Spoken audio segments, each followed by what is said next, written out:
எதுவரை தௌபா? ஒன்று, அவன் மரணிக்கும் வரை. இரண்டாவது, அவனுக்கு சூரியன் உலகத்தில் மேற்கில் இருந்து உதிக்கும் வரை தௌபாவின் வாசல் மூடப்படாது.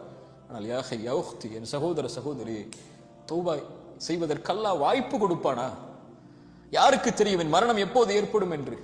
தொழுகையை விட்ட நிலையில், பாவங்களை சுமந்த நிலையில், குற்றங்களை சுமந்த நிலையில், அல்லாஹ் தடுத்த காரியங்களை செய்த நிலையில் நான் ஒருவேளை இறந்து விட்டால் தௌபா செய்யாமல், மா கர்ரக பிரப்பிக்கல் கரீம், அந்த கண்ணியமிக்கவனிடமிருந்து, சங்கை மிக்க ரப்பிடமிருந்து உங்களை திருப்புவது எது? நாளை மறுமையில் அவனை எதோடு நீங்கள் சந்திக்க போகிறீர்கள்? அந்த கண்ணியமிக்கவனை எந்த பாவத்தோடு, குற்றத்தை சுமந்த நிலையில் அல்லாஹ்வை பார்க்க போகிறீர்கள்? அந்த பாவத்திலிருந்து முழுவதுமாக விலகி அல்லாஹ்விடத்திலே தௌபாவின் மூலமாக அணுகி இருந்தால் சுத்தமான நிலையில் ரப்பை பார்ப்பீர்கள். தௌபா செய்யாமல் அல்லாஹ் உங்களுக்கு மரணத்தை கொடுத்திருந்தால் எந்த நிலையில் ரப்பை சந்திப்பீர்கள்?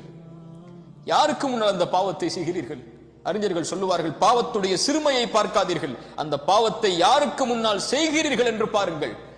துப் அல் ஆன், அல்லாஹ் கொடுத்திருக்கக்கூடிய இந்த மூச்சு வாய்ப்பது பாவத்தில் இருந்து விலகுவதற்கு. அல்லாஹ்வை நோக்கி திரும்பி வாருங்கள். அல்லாஹ்வை நோக்கி திரும்பி வந்தால், நீங்கள் ஒரு முழம் வந்தால் ஒரு ஜான் வருகிறார், ஒரு ஜான் வந்தால் ஒரு முழம் வருகிறார், ஒரு முழம் வந்தால் 2 கரம் அளவு, நடந்து வந்தால் விரைந்து வருகிறான், அல்லாஹ் ஏற்றுக்கொள்கிறார்.